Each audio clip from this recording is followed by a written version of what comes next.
রক্ত মিশ্রিত দুর্গন্ধযুক্ত পচা পুঁজ, তাকে জাহান্নামের আগুনে গরম করা। এক মাইলে থাকতেই বলবে আল্লাহ আল্লাহ আল্লাহ, ফেরেশতাকে বলো আমি আর পান করবো না, আল্লাহ আমার পিপাসা মিটে গেছে, নিয়ে যাও। আল্লাহ ফেরেশতাকে বলবে জবাব দাও। ফেরেশতা বলবে তোমার জন্য এটা অ্যালট হয়ে গেছে, সিলেক্ট হয়ে গেছে তোমার জন্য। ওই যেমন বাড়ি ঘর অঞ্চল অফিসে বিডিও অফিস থেকে সিলেক্ট হয় না, আপনার এত ভাতা, এত ইমামের বেতন, এত মুয়াজ্জিনের বেতন, ওটা অ্যালট হয়ে গেছে। তো ফেরেশতারা বলবে এটা আল্লাহর তরফ থেকে অ্যালট হয়ে গেছে। এইবারে বর্তনে ওই গরম পানি আর পচা রক্ত মিশ্রিত পুঁজ ঠোঁটের কাছে লাগিয়ে দেওয়া হবে, পান কর। দয়ার নবী, দয়ার নবী সাল্লাল্লাহু আলাইহি ওয়াসাল্লাম বলছেন, যখন এই পেয়ালা এনে, ওই গামলা এনে গরম পানি আর পুঁজের ঠোঁটে লাগানো হবে, তো লাগানোর সঙ্গে সঙ্গে এই ঠোঁটটা ফুলে গিয়ে পায়ের কাছে এসে পড়ে যাবে।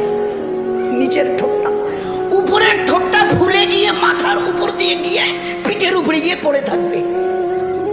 হুজুরের উম্মত, এ হুজুরের উম্মতের মা বোন, ওই দিন আসার আগে জীবনটাকে একটু বাঁচা, ওই দিন আসার আগে জীবনটাকে একটু বাঁচা।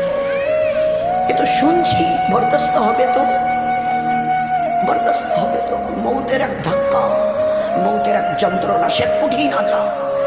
কবরের আযাব তার চাইতে লক্ষ কোটি গুণ বড় বেশি।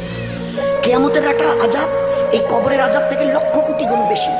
জাহান্নামের আযাব কিয়ামতের আযাবের থেকে লক্ষ কোটি গুণ বেশি।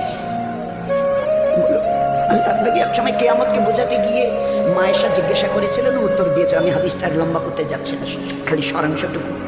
আয়েশা